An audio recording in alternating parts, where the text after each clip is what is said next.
صلیت علی ابراہیم وعلی آل ابراہیم انک حمید مجید اللہم بارک علی محمد وعلی آل محمد کما بارکت علی ابراہیم وعلی آل ابراہیم انک حمید مجید۔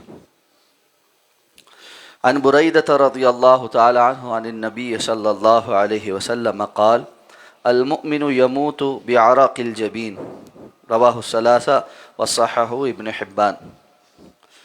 حضرت بریدہ رضی اللہ تعالیٰ عنہ بیان فرماتے ہیں کہ جناب نبی کریم صلی اللہ علیہ وسلم کا ارشاد گرامی ہے، آپ نے فرمایا مومن کو اس حال میں موت آتی ہے کہ اس کی پیشانی عرق آلود ہوتی ہے۔ اس حدیث مبارکہ کو متعدد محدثین نے روایت کیا اور امام ابن حبان نے اس کو صحیح سند کی کہا۔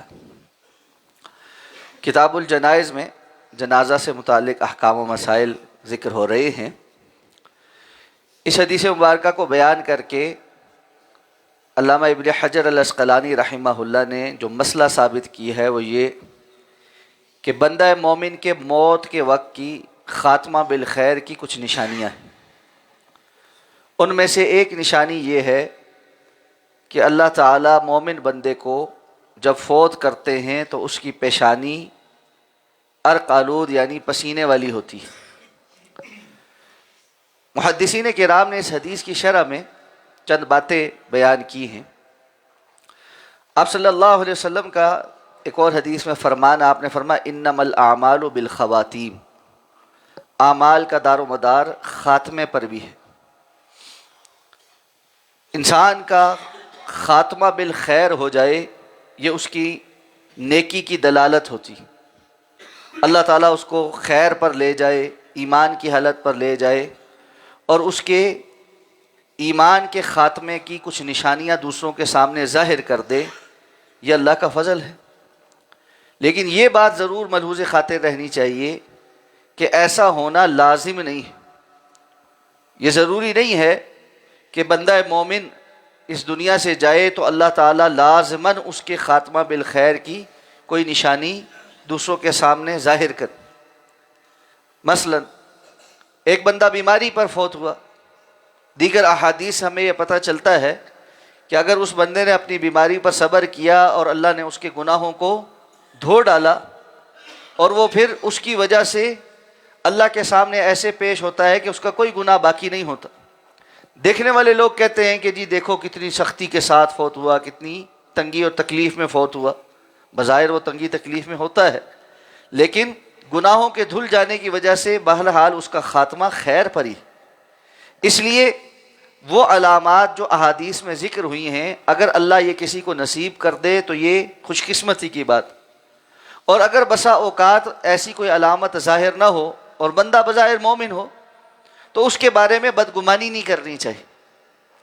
جیسا کہ ام المومنین حضرت عائشہ صدیقہ رضی اللہ تعالیٰ عنہ فرماتی ہیں کہ رسول اللہ صلی اللہ علیہ وسلم کا جب آخری وقت تھا تو آپ سخت بخار میں تھے، اور پھر آپ اپنے پاس ایک پیالہ پڑا ہوا تھا، اس میں ہاتھ ڈالتے اور پھر وہ پانی اپنے چہرے پر ایسے لگاتے تاکہ بخار کی جو حدت ہے اس میں کچھ جو ہے تخفیف ہو، اور ساتھ فرماتے ان للموت لسکرات، یقیناً موت کی سختیاں ہیں۔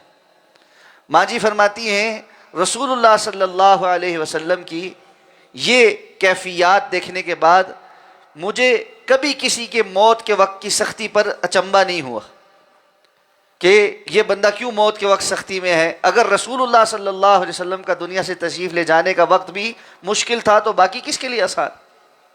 اس لیے ایک دم سے گمان نہیں پال لینے چاہیے۔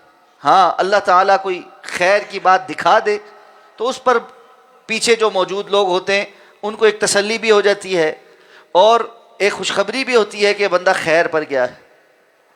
اسی طرح محدثین نے ماتھے پر پسینہ آنے کی جو حکمتیں ہیں ان میں سے یہ حکمت بیان کی ہے کہ بندہ مومن ساری زندگی اللہ کی اطاعت اور فرما برداری میں تھکتا ہے، اور معلوم ہے جب انسان کسی کام کے لیے تھکتا ہے، مشقت کرتا ہے تو وہ جو ہے اس کا جسم عرق آلود ہو جاتا ہے، پسینہ نکلتا ہے اس کا۔ تو یہ آخری مرحلہ جو ہے جب وہ اللہ کے پاس جا رہا ہوتا ہے، یہ ساری زندگی کی گویا تھکاوٹ سے اس کی جان چھوٹ رہی ہوتی، تو اللہ اس کے ماتھے پر پسینہ ظاہر کرتے ہیں جو اس بات کی علامت ہوتا ہے کہ یہ بندہ ساری زندگی اللہ کی دین پر عمل کرنے کے لیے مشقت کرتا رہا اور اب یہ اپنے رب کے پاس پہنچ رہا ہے۔ تو اگر ایسا کسی کو نصیب ہو یا کسی کے اعزاء اقربا میں ایسا ہو تو یہ خوشخبری کی علامات میں سے ہے کہ اللہ رب العزت کسی بندے کو موت کے وقت ماتھے کی پیشانی پر جو ماتھا ہے اس پر پسینے کے قطرات یا پسینے کے آثار نمودار ہوں۔ اللہ تعالی ہمیں حسن خاتمہ نصیب فرمائے، اللہ تعالی ہمیں ایمان والا خاتمہ نصیب فرمائے۔ سبحانک اللہم و بحمدک، نشہد ان لا الہ الا انت، نستغفرک و نتوب الیک۔